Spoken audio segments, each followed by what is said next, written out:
Et nous sommes le vendredi 29 mars 2024 et on commence tout de suite avec Charles Oliveira qui est en pleine préparation de son combat qui arrivera à l'UFC 300 face à Arman Tsarukyan. Il doit même être dans les tout derniers réglages à mon avis.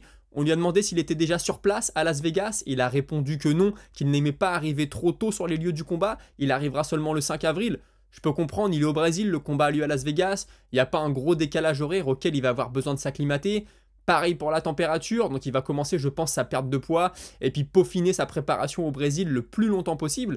Il est très actif sur OnlyFans, il fait beaucoup de vidéos sur les réseaux sociaux pour en faire la promotion. On lui a demandé d'où était venue l'idée, il explique que c'est une collaboration avec OnlyFans. Voilà, on est un peu venu le chercher, il n'allait pas cracher sur l'argent, je ne vais pas lui reprocher. Il dit qu'il aime être aimé, qu'il avait ce besoin-là et que là, du coup, il se sent super proche de la communauté parce que forcément, les gens qui payent l'OnlyFans, je suppose que c'est un petit noyau de fans assez dur. Et il peut partager des moments de sa vie personnelle, des moments d'entraînement, etc. Donc écoutez, on va pas lui reprocher. On lui a aussi demandé pourquoi il avait accepté le combat contre Arman Tsarukyan alors qu'il était tout proche de sa chance pour le titre. Je rappelle, il a perdu le titre contre Makhachev. Il devait combattre contre lui en octobre. Finalement, il se blesse quelques jours, quelques semaines avant. Il dit oui, mais moi, je suis employé par Zuffa, je fais ce qu'on me dit. On me dit qu'il faut combattre, je combats. Et puis ça faisait longtemps à attendre aussi, s'il aurait dû attendre après Islam Makhachev. Il avait peur de ne pas combattre avant la fin de l'année. Et il voulait être actif, et puis vient s'ajouter à ça le fait que l'UFC lui a promis en cas de victoire sa chance de nouveau pour aller chercher la ceinture. Il est confiant, il dit non, Gaethje ne me passera pas devant, Holloway ne me passera pas devant. Il dit voilà, c'est sûr et certain, l'UFC m'a donné sa parole. On a entendu la même chose du côté d'Arman Tsarukyan, donc je pense que c'est vrai. On a un autre Brésilien, mais lui qui combattra à l'UFC 301 chez lui au Brésil en main event des préliminaires. Donc ça veut dire juste avant la main card, le dernier combat gratuit, c'est Caio Borralho, le jeune espoir brésilien. Il va affronter Paul Craig, l'Écossais, toujours dangereux, je le rappelle, même s'il a perdu son dernier combat contre Allen.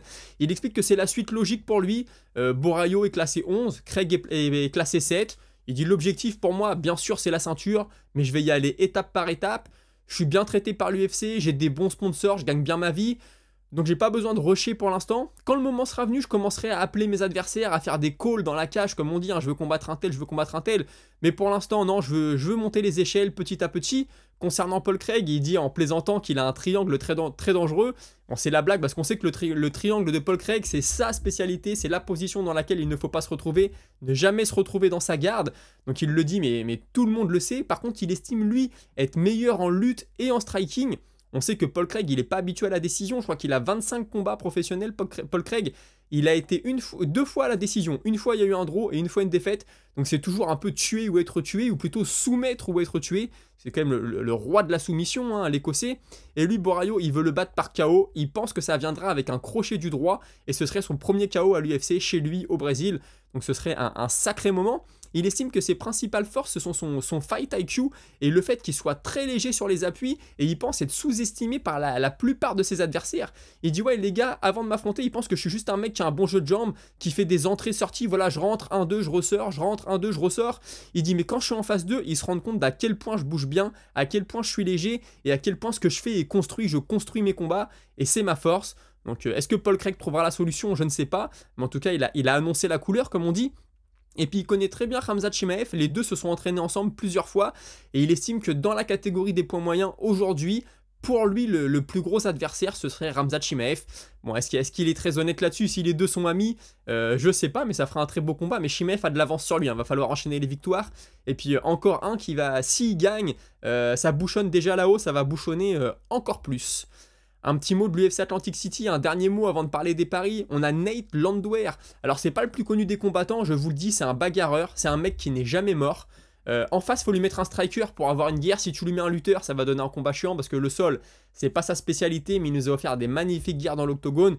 Il revient ce week-end, il revient d'une défaite, il dit là la défaite je l'ai en travers de la gorge, j'ai envie d'y aller, j'ai pris un peu de temps pour moi depuis mon dernier combat parce que ma femme a accouché donc je voulais être présent pour elle, etc.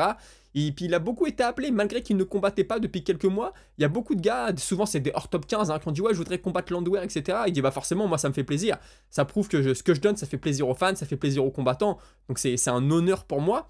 Il dit suite à ce combat-là, si je gagne, j'aimerais avoir ma chance au top 15. Franchement, moi, c'est un combattant, je pense, qui fera que ça. Rentrer du top 15, sortir du top 15.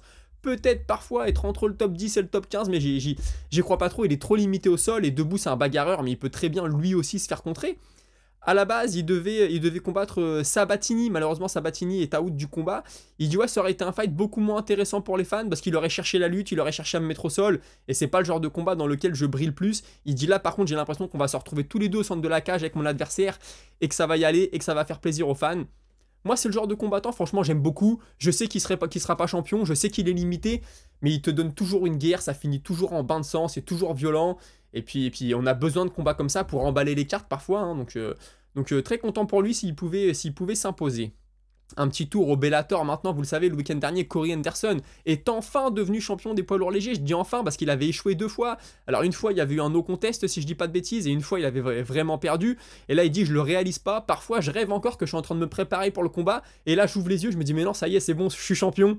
C'est un gros soulagement, ça lui a pris 11 ans avant de devenir champion. Il est passé par l'UFC, il a quitté l'UFC, il a eu 2 fois sa chance au Bellator, c'est pas passé.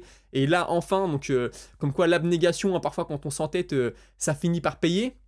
Et il le dit, j'ai pas eu la route facile, mais c'est comme ça, c'était écrit, c'était le plan, c'est comme ça que ça devait se dérouler pour moi, et donc j'en suis ravi. D'ailleurs, dans le combat, à un moment, il se retrouve pris dans une clé de bras, hein. C'est un Juji Gatame, si je dis pas de bêtises, c'était la spécialité de Ronda Rousey, pour ceux qui voient pas. C'est ça, hein, si je dis pas de bêtises, il se retrouve pris là-dedans, il dit, je me suis dit, mais non, c'est pas possible, je peux pas perdre là-dessus, je suis en train de dominer, et tous mes rêves, encore une fois, vont s'effondrer. Il dit, mais non, finalement, ça s'est bien passé pour moi. On lui a demandé s'il voulait monter en poids lourd, c'est la mode maintenant, dès que les mecs prennent une ceinture, ils lorgnent déjà la ceinture du dessus ou du dessous.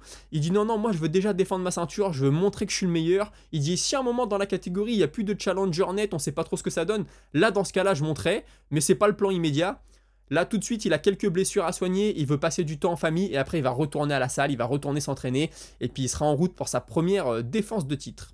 Retour à l'UFC maintenant, avec 2 anciens, 2 légendes, hein, Georges Saint-Pierre et Khabib Nurmagomedov. C'est un combat qu'on aurait tous voulu voir. Malheureusement, c'était un peu 2 générations différentes. Il y avait le problème du poids aussi. Khabib, on le voyait pas trop monter en welter. GSP descend en léger, ça aurait quand même été compliqué, hein, surtout à son âge.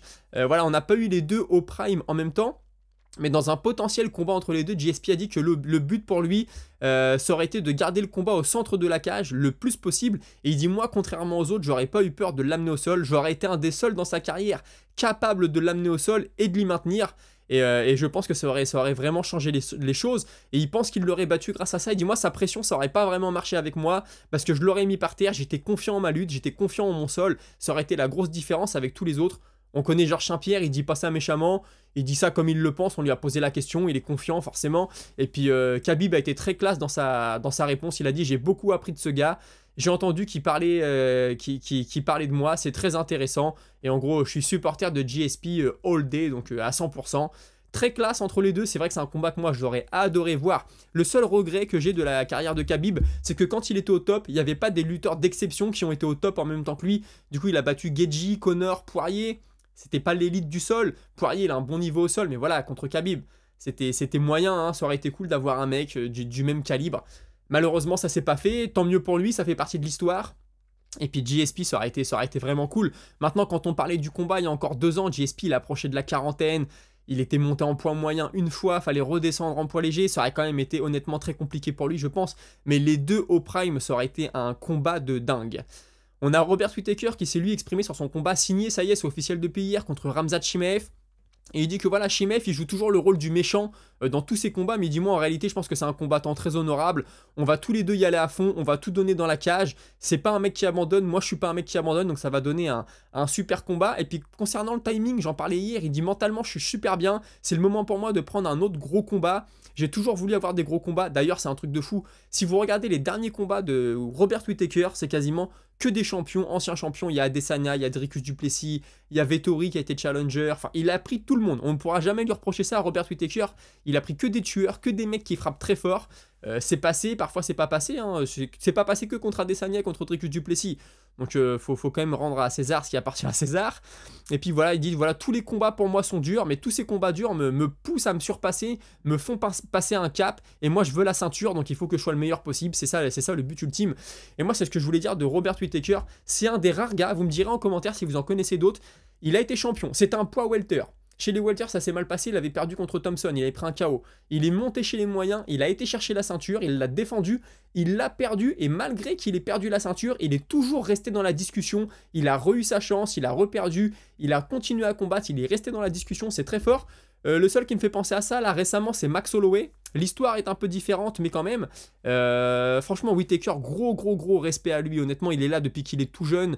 Il a affronté des tueurs et de le voir toujours au top niveau, moi, ça me sidère, comme on dit.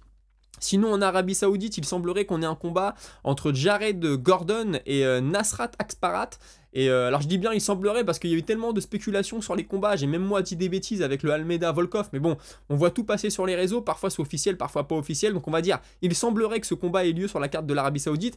Et Jared Gordon qui lance un appel sur les réseaux sociaux pour avoir des sponsors, pour sponsoriser son camp d'entraînement. Donc comme quoi l'UFC, parfois c'est un peu dur. Hein, quand t'as pas de source de revenus externe, c'est quand même assez compliqué. C'est pas le plus grand des combattants. Je crois qu'il est hors top 15 lui. Donc voilà, il a besoin d'argent, il a dit qu'il y avait un lien dans sa bio pour le contacter, pour le sponsoriser, etc. Espérons qu'il trouve ce qu'il lui faut. Et pareil, il semblerait que le français Taylor Lapillus va combattre le 8 juin contre Cody Stamann. Et Cody Stamann, je veux pas dire de bêtises, je crois que c'est lui le premier à avoir battu Tom Duquesnoy à l'UFC. À l'époque où Tom Duquesnoy arrivait à l'UFC, on disait oh attention, ça va être le premier français champion, le premier français qui va prendre la ceinture. Il avait fait un premier combat où il avait gagné, et le deuxième, pour moi, ça avait coincé contre Cody Stamann, qui avait beaucoup joué de sa lutte, qui l'avait vraiment gêné dans ce combat-là, collé à la cage, mis au sol, etc. J'espère que ce sera différent pour Taylor Lapillus. On passe maintenant à notre petit défi Paris, je le rappelle tous les vendredis. Voilà, on essaye de mettre 1 euro, 2 euros sur quelques combattants ou un combattant. Je vous affiche la carte. Alors, on va commencer avec Manon Fiorot. Elle est à 2,40 contre Blankfield. Si on est chauvin, on peut mettre Manon Fiorot. 2,40, c'est un beau petit billet. Après, on a Buckley contre Luque. 1,72, 1,76. C'est très serré. Je sais pas où ça va aller. C'est vrai que Buckley, je suis pas le plus grand fan, mais depuis qu'il est descendu chez les welters, ça fait 2 combats. Il est sur 2 victoires. Il y a eu un finish et une soumission. Vicente Luque, toujours très dangereux. Il a une longue carrière maintenant. Je sais jamais vraiment si c'est trop tard pour lui, s'il est toujours dedans. Donc c'est pas facile de parier. Bruno Silva qui a 1,31 contre Chris Weidman, c'est logique. Je vois pas Weidman faire quelque chose, mais il faut toujours se méfier du vétéran. Il m'avait fait mentir à l'époque contre Gastelum, si je dis pas de bêtises, il l'avait battu. Donc 2,60, est-ce que ça se tente? Je suis pas convaincu. Et puis après on a Ruzi Boev, Doumaz. Bon là franchement je vais pas me risquer là-dessus. Je les ai déjà vus combattre mais j'ai pas assez d'informations pour donner. Et puis pareil avec Maki et Njokuani. Compliqué, j'irai pas parier sur ces combats là. Je serai plutôt sur les 3 premiers combats, hein, Weidman, Luque, Fiorot. J'ai envie d'y aller avec Fiorot pour être chauvin.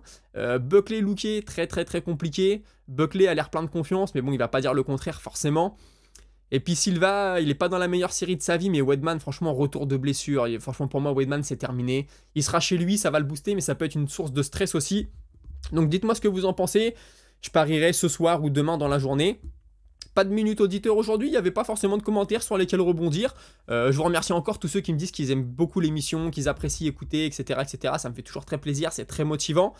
Et puis nous, on se retrouve la semaine prochaine. Lundi, c'est le lundi de Pâques. Bonne Pâques à tous. Je sais pas s'il y aura une émission du coup. Jour férié, c'est toujours un peu particulier. Mais sinon, on se retrouve la semaine prochaine pour débriefer, je l'espère, de la victoire de Manon Fiorot. Et puis j'espère qu'on aura aussi plein d'autres informations à partager ensemble. Passez tous un bon week-end. Salut.